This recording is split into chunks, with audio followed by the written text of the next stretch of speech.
கர்த்தருடைய பரிசுத்தநாமத்துக்கு ஸ்தோத்திரம்.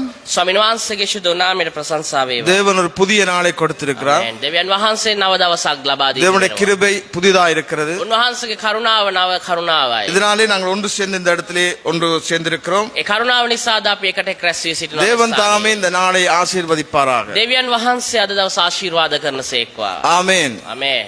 அல்லேலூயா. அல்லேலூயா. கர்த்தர் தாமே தேவன் எங்களோடு பேசுவாராக. ස්වාමීන් වහන්සේ අප සමග කතා කළාවේ. ஆகவே இந்த நாளில் என்னுடைய பிரசங்க தலைப்பானது අද මගේ දේශනාවේ මාතෘකාව இங்க சொல்லாதே. මෙහි පවසන්නට එපා. ஆமோஸ் புத்தகம் 7ஆம் அதிகாரம் 13வது வசனம். ආමොස් පොතේ 7 වෙනි පරිච්ඡේදයේ 13 වෙනි පදය. பெத்தேலிலே இனி தீர்க்கதரிசனம் சொல்லாதே, அது ராஜாவின் பரிசுத்த ஸ்தலமும் ராஜ்யத்தின் அரண்மனையுமாய் இருக்கிறது என்றான். බෙතෙල්හි නැවත තවත් අනාගත වාක්‍ය නොකියන්න. මක් නිසාද?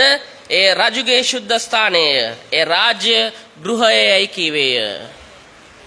தேவன் மீன் பறவை மிருகம் என்று மனிதர்களை கொண்டு பேசி தேவ சித்தத்திற்கும் பரிசுத்தத்திற்கும் நடத்துகின்றார்.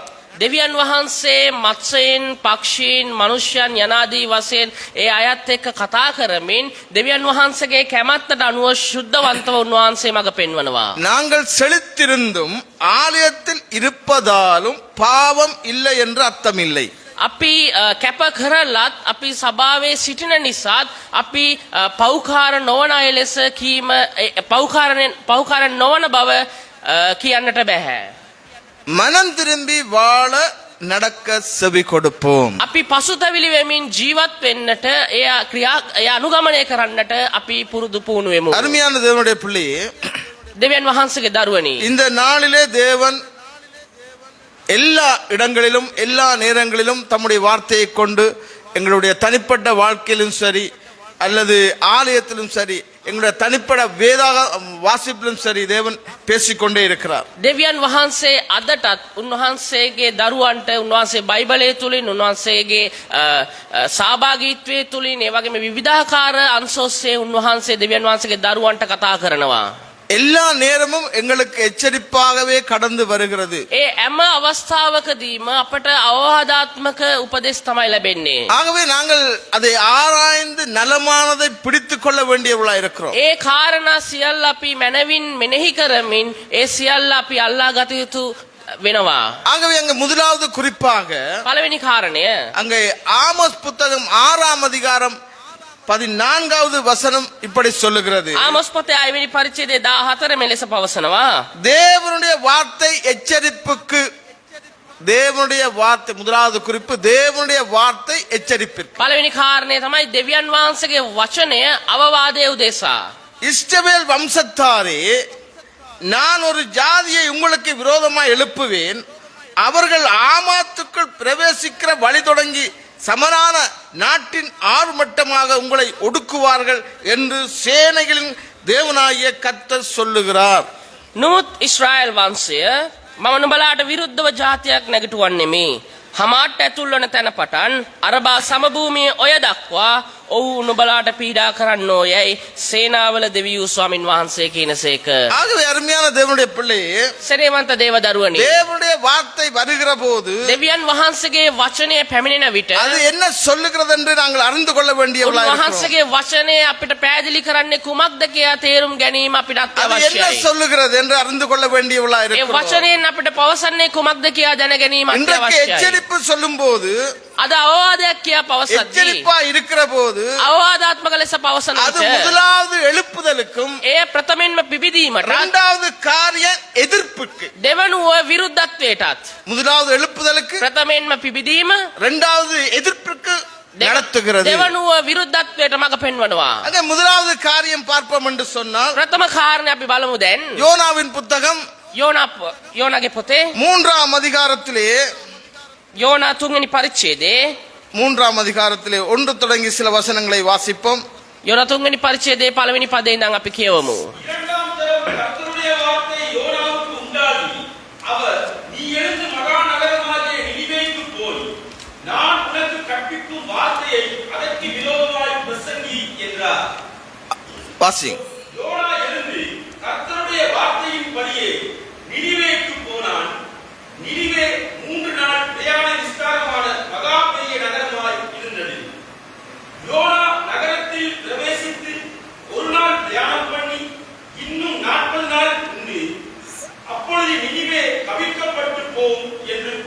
அங்க வாசிக்கப்பட்ட இந்த 4வது வசனத்திலே சொல்லப்படுகிறது, එතන 4වෙනි පදයේ ප්‍රකාශ වෙනවා.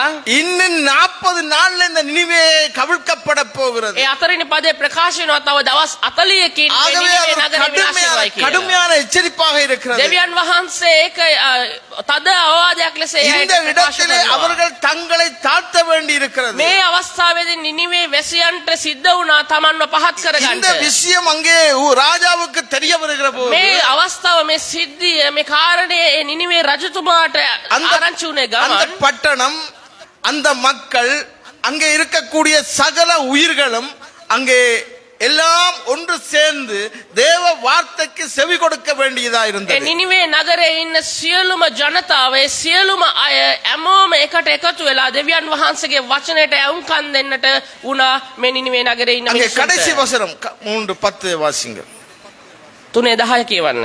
அவர்கள் தங்கள் கொள்ளாத வழியை விட்டு திரும்பினார்கள் என்று ஆ. தேவன் அவர்களுடைய கிரியைகளை பார்த்து தாம் அவர்களுக்கு செய்வேன் என்று சொல்லியிருந்த தீங்கை குறித்து மனஸ்தாபப்பட்டு அதை செய்யாதிருந்தார். சொல்லுங்க அல்லேலூயா. ஹalleluya. ஆகவே அங்க அருமையான தேவனுடைய பிள்ளையே, සෙනෙවන්ත දේව දරුවනි. இன்னைக்கு தீர்க்க தரிசனங்கள் வருகிற போது අද අනාගත වාක්‍යයන් අපිට පැමිණෙන විට தேவனுடைய வார்த்தையை ஒரு ஊழியக்காரன் சொல்லுகிற போது දෙවියන් වහන්සේගේ වචනය යම් දේව සේවකෙක් ප්‍රකාශ කරන அல்லது විට நாளாந்த எங்களுடைய வாசிப்பிலே வேத வாசிப்பிலே தேவ வார்த்தை எப்படி வருகிறதோ අපිට දිනපතාම දෙවියන් වහන්සේගේ වචනය කෙලෙසද පැමිණෙන්නේ. அந்த வார்த்தைகள் நாங்கள் ஏற்றுக்கொள்ள வேண்டியவளா ඒ இருக்கிறோம். හැම වචනයක්ම අපි පිළිගත යුතුව තිබෙනවා. இன்று காலையில வாசிச்ச அந்த பகுதி கூட අද උදෑසන අපි කියෝපේ කොටසත් எச்சரிப்பாகத்தான் ඒ இருக்கிறது. එම කොටසත් අපිට අවවාදයක් තමයි நாங்கள் තිබෙන්නේ. அந்த வசனங்களை ஆழமாய் பார்க்கிற போது අපි එම වචන ඉතා ගැඹුරින් නිරීක්ෂණය எங்களுடைய කරන විට நாளாந்த வாழ்க்கையில எங்கேயோ ஒரு பக்கத்திலே நாங்கள் மனம் திரும்ப வேண்டிய பக்கங்கள் உண்டு. අපේ දෛනික ජීවිතය ගත කරන අපේ ඒ දෛනික කාරණාවල යම්කිසි කාරණා ගැන අපි පසුතැවීමට අවශ්‍යතාවයක් ஆனால் තිබෙනවා. எங்களுடைய வாழ்க்கை எப்படி இருக்கிறது என்று சொன்னா,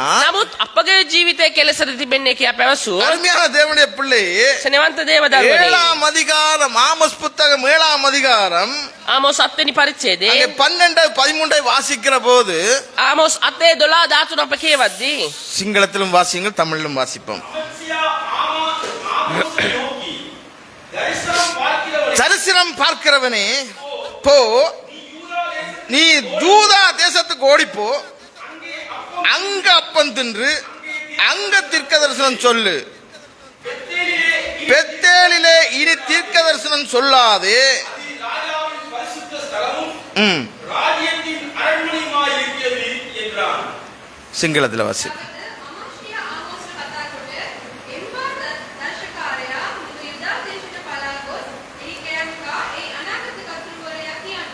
වෙතේ නම් නැවත තවත් අනාගත වාක්‍යයක් කියන්න. මක්නිසාද ඒ රජගේ සුද්ධ ස්ථානයේ ඒ රාජ ගෘහය කීවේය. இங்க சொல்லப்பட்ட போது, வார்த்தைகளை சொல்லப்பட்ட போது මෙතන වචනය ප්‍රකාශ වූ විට அங்க ஒரு காரியம் நடக்கிறது. එතන යම්කිසි කාරණයක් සිදු වෙනවා. என்ன செய்யப்படுகிறது? කුමක්ද இங்க සිදුවන්නේ? ஒரு எதிர்ப்பு காண்பிக்கப்படுகிறது. මෙතන විරුද්ධත්වයක් පානවා. இங்க ஒரு எதிர்ப்பு මෙතන காண்பிக்கப்படுகிறது. විරුද්ධත්වයක් පානවා. இனிமேல் இப்படி சொல்லாத, නැවත තවත් මේ විදියට කියන්න இங்க එපා. சொல்லாத, මෙතන කියන්න එපා. இப்படி சொல்லாத. මේ විදියට කියන්න එපා. எங்களுக்கு அது நோவா இருக்கிறது. ඒ අපිට වේදනාවක්. எங்களுக்கு அதை சரிப்படுத்த ඒ முடியவில்லை. අපිට අරිගස්ස ගන්න බෑ. எங்களோட வாழ்க்கையில அதெல்லாம் இல்ல. අපේ ජීවිතේම දේවල් சில නැහැ. நேரம் எதிர்மாறாய் நடந்து கொள்ளுகிறோம். සමහර විට අපි විරුද්ධත්වය පානවා. நாங்கள் எங்களுடைய செய்கைகளை காண்பிக்கிறோம். අපි අපේ ක්‍රියාවන් පෙන්නුම් எங்களுடைய කරනවා. கீழ்ப்படியாமையின்படி நடந்து අපේ கொண்டிருக்கிறோம். අකීකරුකමේ හැටියට எங்களுடைய අපි ජීවත් வார்த்தையின்படி වෙනවා. அதை ஏற்றுக்கொள்ள எங்களுக்கு பக்குவம் இல்ல.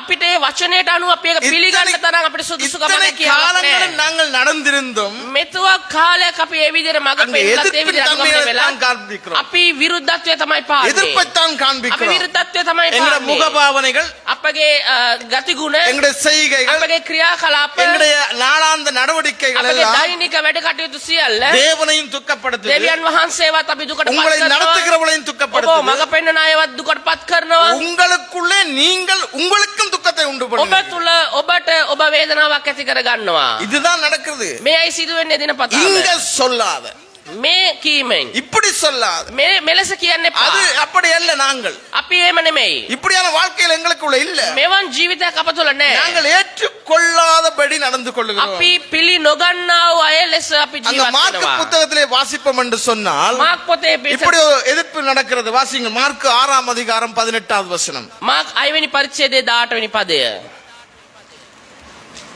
யோவான் ஏரோதை நோக்கி, நீர் உம்முடைய சகோதரன் மனைவியை வைத்துக் கொள்வது நியாயமல்ல என்று சொன்னதின் நிமித்தம் ஏரோது சேவகரை அனுப்பி யோவானை பிடித்து கட்டி காவலில் வைத்திருந்தான்.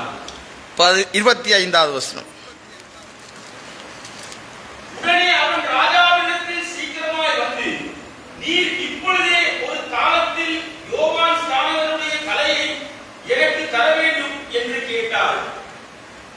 அல்லேலூயா. හලෙලූයා. எதிர்ப்பு எப்படி போகுது? මේ විරුද්ධත්වය කොහමද දැන් යන්නේ உள்ளத මෙතන? சொன்னபோது, ඇති දේ ඇති සැටියෙන් කියූ විට உள்ளத காண்பித்த போது ඒ ඇති දේ ඒ විදිහටම පෙන්වූ විට நீ அப்படி சொல்ல முடியாது, නුඹ මේ විදිහට කියන්න நீ බෑ. அப்படி பேச නුඹ முடியாது. මේ විදිහට කතා කරන්න බෑ. ஆகவே அவனை தப்புவிக்க மனதா இருந்தாலும் ඒ නිසා එයාව බේරගන්න කැමැත්තක් තිබුණා. தப்புவிக்க முடியாதபடி வார்த்தைகள் புறப்பட்டுச்சு. එයාව බේරගන්න බැරි වෙන පිණිස நம்முடைய යාගේ පිටින් செய்கைகள் වචනේ வெளியரங்கமாய் வந்திருக்கிறது. අපේ ක්‍රියාකලාපයන් එළිදරව් වෙලා அருமையான ඉවරයි. தேவனுடைய பிள்ளையே, සේවන්ත දේවදරුවනි, நம்முடைய வாழ்க்கை தேவனுடைய வார்த்தை வருகிற போது දෙවියන් වහන්සේගේ වචනේ පැමිණෙන විට எழுப்புதலுக்கு விட்டு கொடுக்க வேண்டியவளா இருக்கிறோம். පිබිදීමට ඉඩ දිය යුතුයි ලෙස எங்களுடைய සිටිනවා. வாழ்க்கையை சரிப்படுத்த வேண்டியவளா අපේ இருக்கிறோம். ජීවිත අරිගස්ව ගන්න උවමනා ලෙස எந்தெந்த සිටිනවා. இடத்துல எங்களுடைய தவறு இருக்கிறது என்பதை ஒத்துக்கொண்டு நாங்கள் கீழ்ப்படிய வேண்டியவளா මොන இருக்கிறோம். මොන ස්ථානවල අපේ වැරදි තියෙනවාද ඒව පිළි අරගෙන කීකරු වෙලා ජීවත් වෙන්න எதிர்ப்பு අවශ්‍යතාවය வரும்போது තිබෙනවා.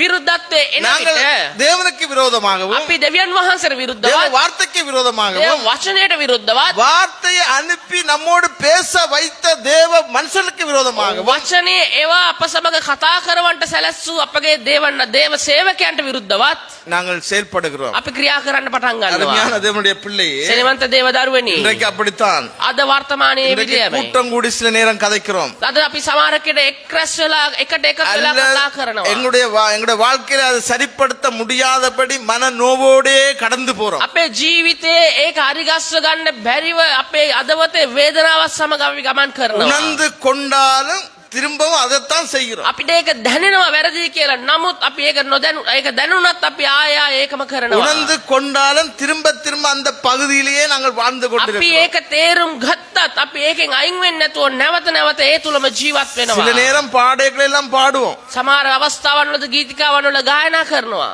உமக்கு பிரியமானதை செய்ய ඔබට කැමති කාරණා කරන්න எனக்கு கற்றுத்தாரும் தெய்வமே. මට උගන්වන්න ස්වාමීනි.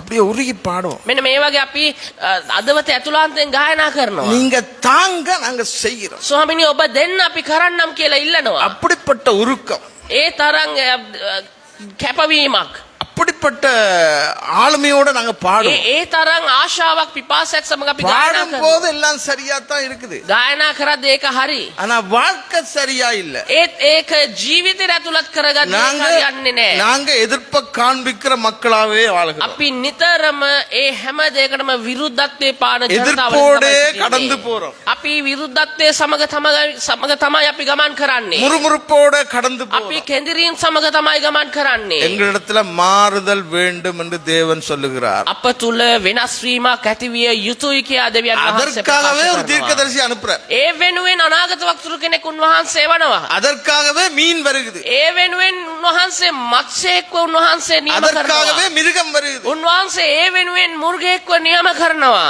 அதெல்லாம் தேவன் சொன்னதை செய்து கொண்டிருக்குது. ඒ අය ඒ දෙවියන් වහන්සේගේ මැවිල්ල උන්වහන්සේ කියපු දේවල් කරමින් සිටිනවා. இயற்கையெல்லாம் கீழ்ப்படியுது. මේ ස්වභාව ධර්මයේ උන්වහන්සේට කීකරු වෙනවා. நாம் மட்டும் இன்னும் கீழ்ப்படியாமல் இருக்கிறோம். නමුත් මනුෂ්‍යයන් වන අපි උන්වහන්සේගේ වචනයට තවමත් நாங்க විරුද්ධත්වය இன்னும் පානවා. கீழ்ப்படியாம இருக்கிறோம். අපි තවමත් උන්වහන්සේගේ වචනයට විරුද්ධත්වය கீழ்ப்படிதலுக்கு පානවා. விட்டு கொடுக்காம இருக்கிறோம். අපි කීකරු වීමට ඉඩ දෙන්නේ නැතුව ජීවත් වෙමින් அருமையான සිටිනවා. தேவனுடைய பிள்ளையே, මගේ සෙනෙහවන්ත දේවදරුවනි, வார்த்தை என்னத்திற்கு என்று சொன்னால் දේව වචනය කුමකටද කියා ප්‍රකාශ කළා. எச்சரிப்புக்கு. අවවාදයට நீ கவனமாயிரு. නුඹ අවධානයෙන් සිටින්න. உன்னுடைய வாழ்க்கையை சரிப்படுத்து. නුඹගේ ජීවිතය හරි ගස්ව ගන්න. இல்லையென்றா உன்னுடைய குடும்பம் அழிந்து போயிடும். නැතිනම් නුඹේ පවුල විනාශ වෙලා යයි. உன்னுடைய குடும்பத்துல இப்படிப்பட்ட சூழ்நிலை எல்லாம் கடந்து வரும். නුඹගේ පවුල යම් යම් ආකාරයක මේ විදිහේ අවස්ථාවන් වලට මුහුණ දෙමින් යයි. இப்படிப்பட்ட சூழ்நிலை எல்லாம் கடந்து வர போகுது. මෙවන් වූ අවස්ථාවන් වාතාවරණ වලට ඔබ ගමන් කරද්දී ஆகவே இந்த வார்த்தைக்கு நீ கீழ்ப்படிந்து நடக்க வேண்டியது அவசியமா එම இருக்கிறது. නිසාම ඔබ මේ වචනයට කීකරු වෙලා ජීවත් වීමත් அருமையான අවශ්‍යයි. தேவனுடைய பிள்ளையே, තමත් ආදර සෙනෙවන්තේනි. நாளாந்த ஏதோ ஒரு விதத்துல நாங்கள் எச்சரிக்கப்பட்டு கொண்டே இருக்கிறோம். අපි දිනපතාම යම් කිසි විදියකින් දෙවියන් වහන්සේ තුල අපි අවවාදයට ලක් சின்ன වෙනවා. காரியமா இருந்தாலும் சரி, பெரிய காரியமா කුංචි இருந்தாலும் சரி, කාරණයක් වුණත් විශාල කාරණයක් වුණත් நாங்கள் அது மனம் திரும்ப வேண்டுதல் அவசியம். අනිවාර්යයි අපි පසුතැවිලි වීම. අපි පසුතැවිලි වෙන්න ඕනේ අනිවාර්යෙන්ම. இரண்டாவது காரியம், දෙවන කාරණය. அங்க 7:12 வாசிப்போம், 12:13 வாசிப்போம். අපි ආමෝස් 8:13 කියවමු.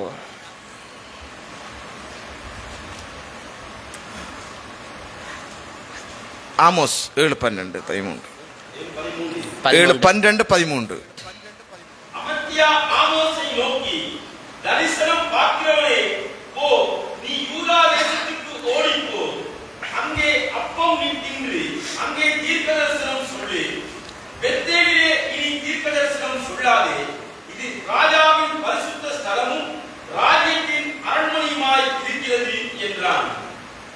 ஹல்லேலூயா, ஹல்லேலூயா, ஹல்லேலூயா, ஹல்லேலூயா. தேவ மனுஷனுக்கு விரோதமாக எழும்பாதே. දෙවියන් වහන්සේගේ මනුෂ්‍යයට විරුද්ධව කවදාවත් නැගිටින්න இரண்டாவது එපා. காரியம், දෙවන කාරණය தேவ மனுஷனுக்கு விரோதமாக எழும்பாதே. දෙවියන් වහන්සේගේ මනුෂ්‍යයට විරුද්ධව அவன் නැගිටින්න එපා. சுயமாய் அந்த இடத்துல அனுப்பப்பட்டவன் அல்ல.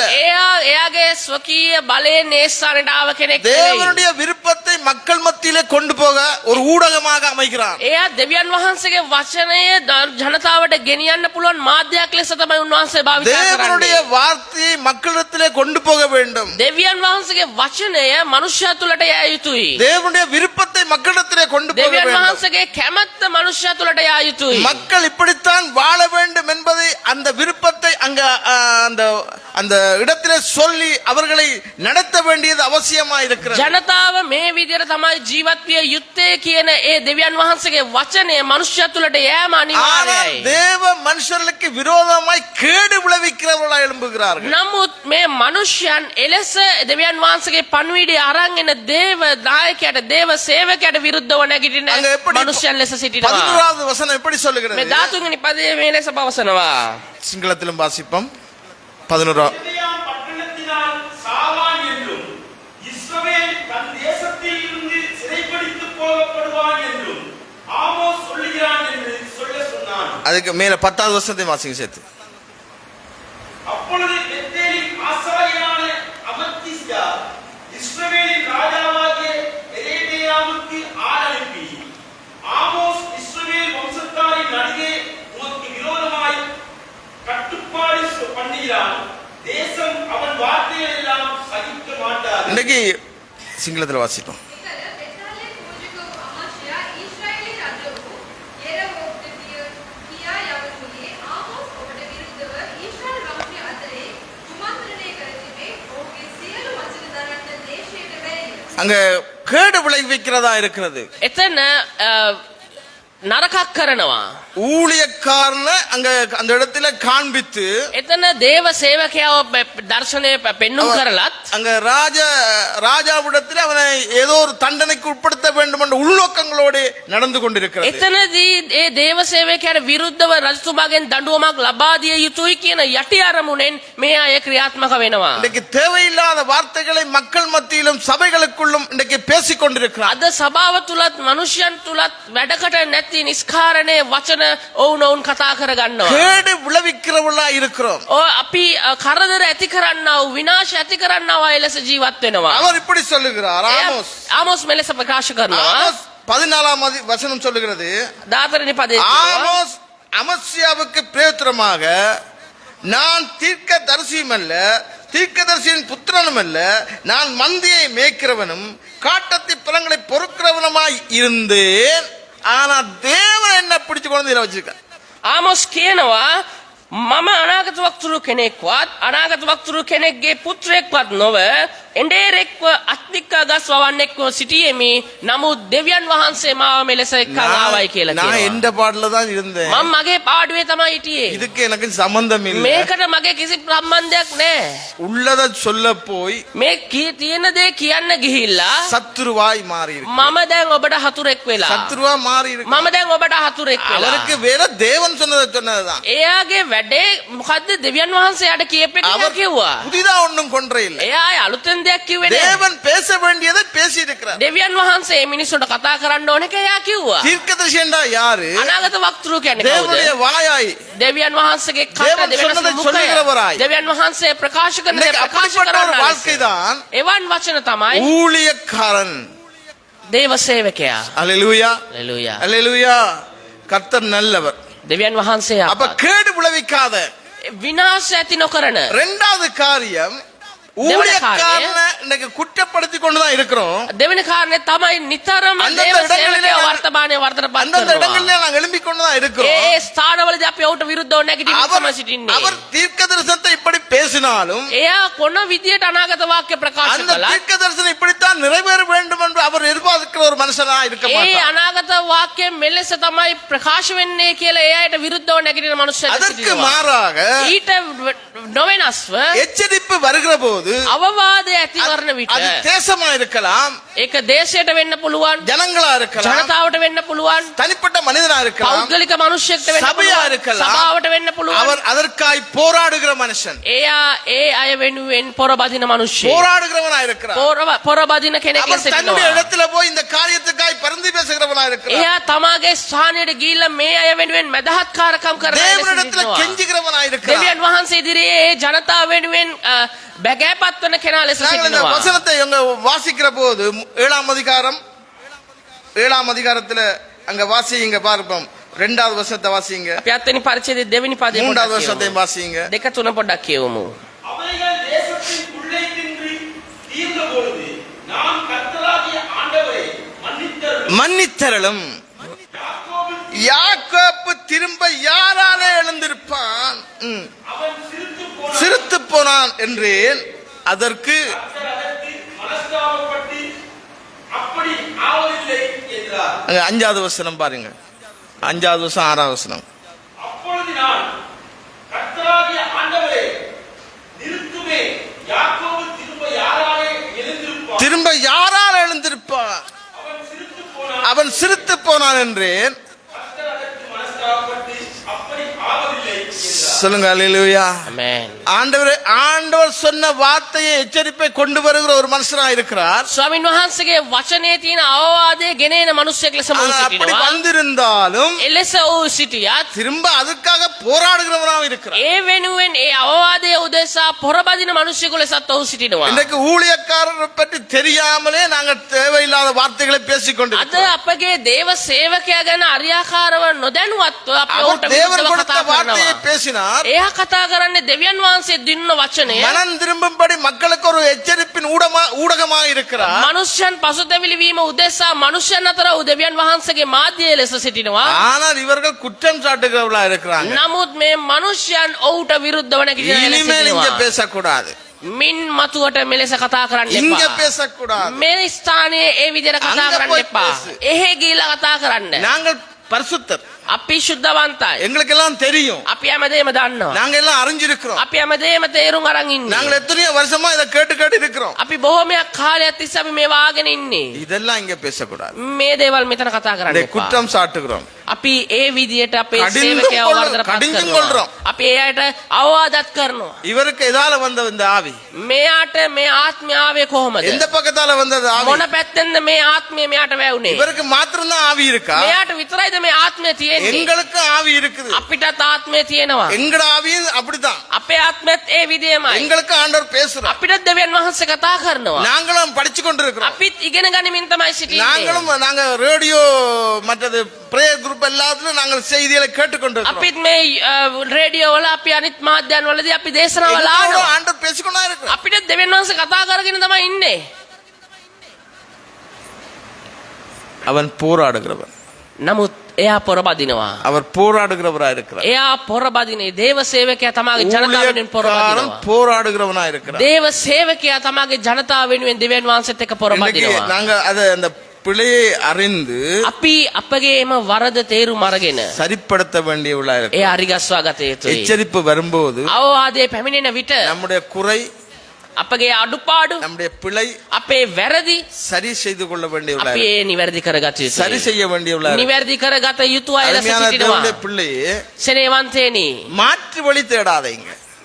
අරස් මාර්ග කෙටි මාර්ග හොයන්න එපා. மாற்று வழி මේ කෙටි මාර්ග හොයන්න එපා. இப்படி ஒன்று கிடைச்சிச்சேண்டா මේම දෙයක් ලැබුණාම அதுக்கும் வேறொரு வழியை வச்சிருப்போம். ඒකටත් අපි වෙන මොකක් හරි මාර්ගයක් மாற்று තබා வழி තිබෙනවා. வேண்டாம். මේ කෙටි මාර්ගවල යන්න එපා. மாற்றி யோசிக்காதீங்க. වෙනස් විදිහට හිතන්න එපා. தேவன் சொன்னபடியே நடந்து கொள்ளுங்க. දෙවියන් වහන්සේ කිව්වේ කොහමද?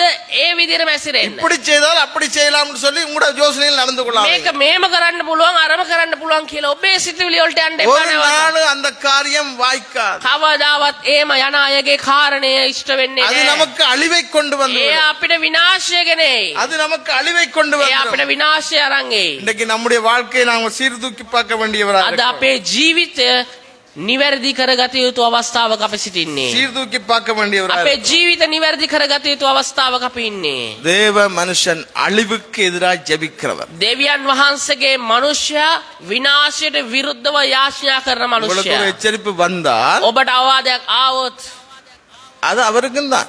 ඒ අවවාදය එයාටත් ஏன்னா තියෙනවා. குடும்பத்தை போலதான் இருக்கிறோம். ඇයි අපි එක පවුලක්? ஒரு பொறுப்பா இருக்கிறாங்க. අපි ඒ අය යම් වගකීමක් දරනවා මේ පවුල அந்த තුළ. காரியத்துக்காக அவர் போராடுகிற காரியங்கள் உண்டு. ඒ නායකයා ඒ කාරණාව වෙනුවෙන් පොරබදින අවස්ථාවන්, පොරබදින වෙලාවන් වැඩි. போராடிட்டு அவர் சத்தம் இல்லாம இருப்பாங்க. එයා පොරබැදුවේ නෑ වගේ නිකන් ඔය ඉඳිහි.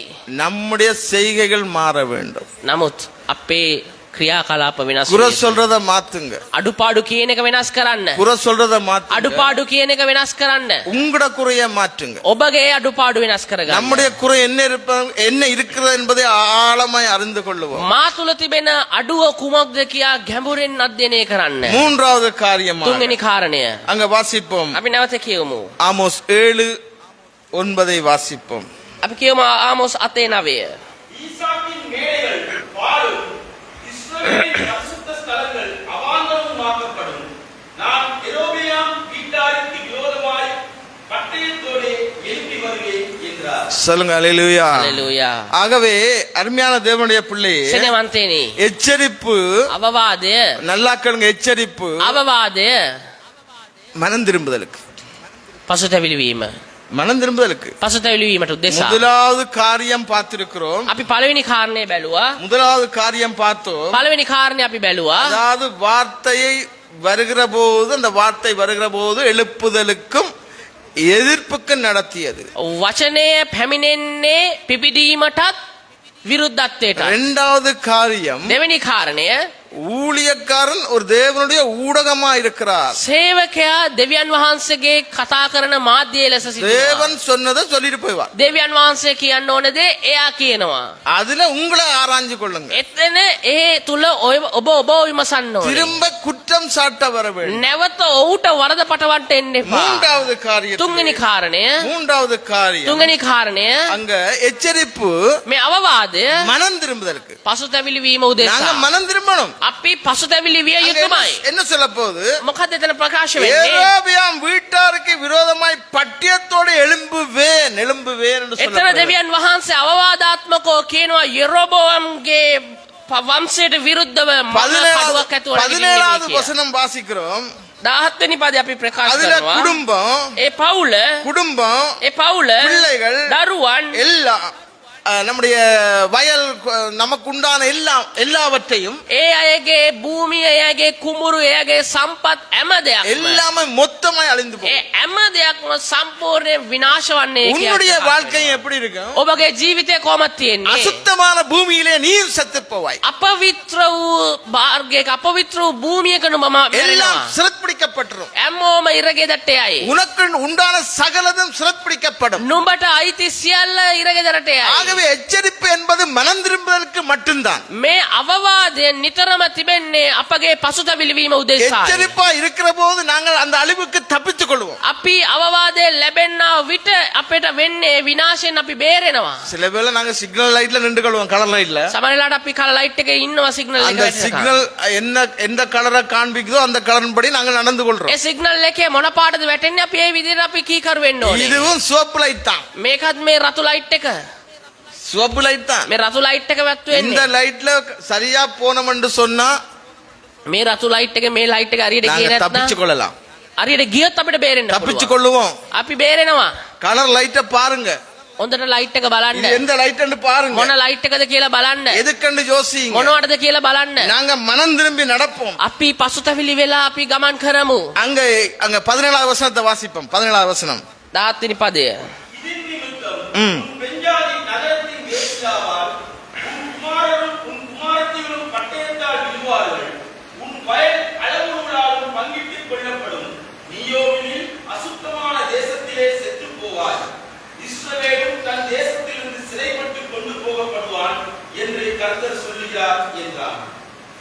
ஹalleluya. හලෙලූයා. இதுல ஆமோஸ் எப்படி சொல்றான்னு சொன்னா உன்னண்ட இடத்துல මෙතන ආමෝස් ප්‍රකාශ කරද්දී නුඹ කියන ස්ථානේ நமக்கண்டு எடுத்தா අපට කියයිද අපි ලබා ගත්තොත් என்னென்று போட்டு வாசிங்களேன். මොකක් කියලාද අපි කියන්නේ? அப்படி என்று சொன்னா எப்படிப்பட்ட தண்டனை இருக்குன்னு நாம அறிஞ்சு கொள்ளலாம். එතකොට අපිට තේරෙනවා මේ දඩුවමේ எப்படிப்பட்ட அழிவு බරපතලකම. நம்மை சூழ்ந்திருக்கின்றது அறிந்து கொள்ளலாம். මේ නුඹ කියන තැනට අපේ නම දැම්මොත් අපිට තේරුම් நம்முடைய ගන්න පුළුවන් මේ செய்கைகள் විනාශය. இங்க எங்களை செய்கைகளை பார்ப்போம் என்று சொன்னா අපේ ක්‍රියාකලාප දිහා අපි බලන විට 6ாம் அதிகாரத்தை வாசிங்க. 6 වෙනි පදේ අපි පොඩ්ඩක් බලමු. எப்படி படுத்திருக்கிறோம், 6 වෙනි පරිච්ඡේදය எப்படி පොඩ්ඩක් බලමු. சாப்பிடுகிறோம், අපි කොහමද කන්නේ, කොහමද யாருக்கு නිදියන්නේ, கொடுக்கிறோம், කාටද දෙන්නේ, யாருக்கு வாசிக்கிறோம், කාටද අපි කියවන්නේ, எதை பங்கிடுகிறோம், මොකද අපි බෙදාගන්නේ. எல்லாம் இங்க எழுதப்பட்டிருக்கு. මේ හැම දෙයක්ම මේ 6 වෙනි இந்த පරිච්ඡේදයේ எழுதப்பட்ட තිබෙනවා. காரியங்களை வாசித்து பார்ப்போம் என்று சொன்னா මේ 6 වෙනි පරිච්ඡේදයේ අපේ ක්‍රියාකලාපයන් අපි කියවලා බැලුවොත් நாங்கள் சிவப்பு லைட்ல இருக்கிறவர்களா இருக்கிறோம். අපි රතු ලයිට් එකේ ඉන්න අයලා ஆகவே கவனமாய் நடந்து கொள்ள வேண்டியவர்களா නිසා இருக்கிறோம். අවධානයෙන් ඔබ ඉන්න.